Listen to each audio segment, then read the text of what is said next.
नमस्कार व्यूअर्स, बिंदिया सरकार शो में देखने को मिले काफ़ी ट्विस्ट एंड टर्न्स, जहां पर देखने को मिला कि अब कांतिलाल घर आ जाता है। बिंदिया उसे बता रही होती है, पापा जी आपके जाने के बाद आप तो सोच भी नहीं सकते हैं कि क्या क्या हुआ है। तो वहीं पर कांतिलाल बोल देता है कि क्या क्या हुआ। तो वहीं पर बोल देती है कि माँ जी और झुमरू भैया ने मिलकर इतनी बड़ी साजिश रची, जिसकी वजह से मेरी जान तो जाती ही, साथ में अभय जी की भी जान जा सकती थी। तो वहीं पर कांतिलाल बड़े गुस्से के साथ बर्फी देवी के पास आ जाता है, उसे जोरदार तमाचा बोल देता है कि तुम लोगों को मैंने सिर्फ एक काम करने के लिए कहा था, इस लड़की को भी तुम लोग ठिकाने नहीं लगा सके। तो जैसे ही बिंदिया ये बात सुनती है कि कांतिलाल भी इनके साथ मिला है, तो वो पूरी तरह टूट जाती है, बहुत ज़्यादा रोने भी लग जाती है। सोच रही होती है कि मैं बाबूजी से इतनी घटिया उम्मीद नहीं कर सकती थी। तो वहीं पर पूरे परिवार का सच आ जाता है बिंदिया के सामने। तो कांतिलाल बोल देता है, ठीक है तुम लोग इसे ठिकाने नहीं लगा पाए तो कोई बात नहीं, मैं इसे ठिकाने लगा देता हूँ, वो भी इस तरीके से मारूंगा कि किसी को शक भी नहीं होगा। तो बिंदिया को पकड़ लिया जाता है, उसे किचन में ले जाया जाता है, उसे फ्रिज के साथ बांध दिया जाता है। बिंदिया काफ़ी ज़्यादा छटपटा रही होती है, लेकिन उन सबका सामना नहीं कर पाती। जहाँ पर बिंदिया पूरी तरह फंस चुकी होती है, उसे वहाँ पर बांध दिया जाता है। तो बिंदिया अपने आप को छुड़ाने की कोशिश भी करती है, लेकिन वो बुरी तरह फंस चुकी होती है। तो वहाँ पर कांतिलाल और पूरा परिवार छिप जाता है। सोच रहे होते हैं कि जैसे ही अंजू घर के अंदर आएगी, लाइट ऑन करेगी, तो जो ये बल्ब है ये खराब हो चुका है, इससे चिंगारियां निकलेगी और यहाँ पर ब्लास्ट हो जाएगा।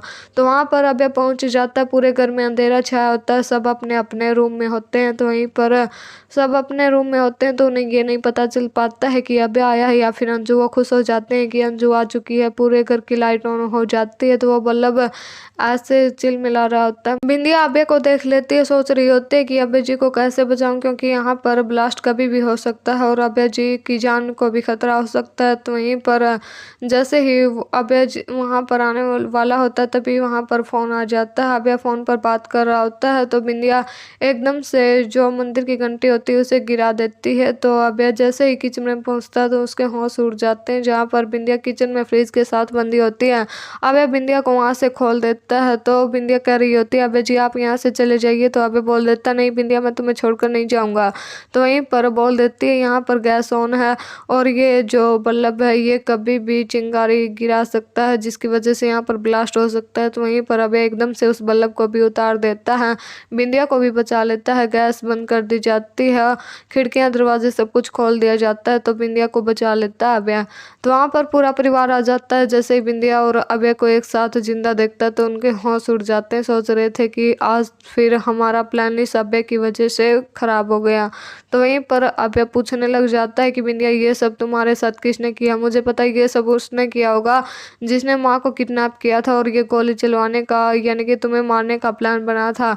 लगता है वो लोग यहाँ पर घुस गए होंगे। तो वहीं पर बिंदिया सोच रही होती है कि वो अभय को सब सच सच बता दे। फिर सोचने लग जाती है कि अगर उसने अभय को सच बता दिया तो फिर शायद अभय कुछ भी गलत कदम उठा सकता है, क्योंकि अपने परिवार पर इतना बड़ा ये इल्ज़ाम देखकर और परिवार की सच्चाई जानकर न जाने वो कौन सा गलत कदम उठाए। तो वहीं पर वो सपना ले रही होती है, जहाँ पर वो अभय को सच बता देती है।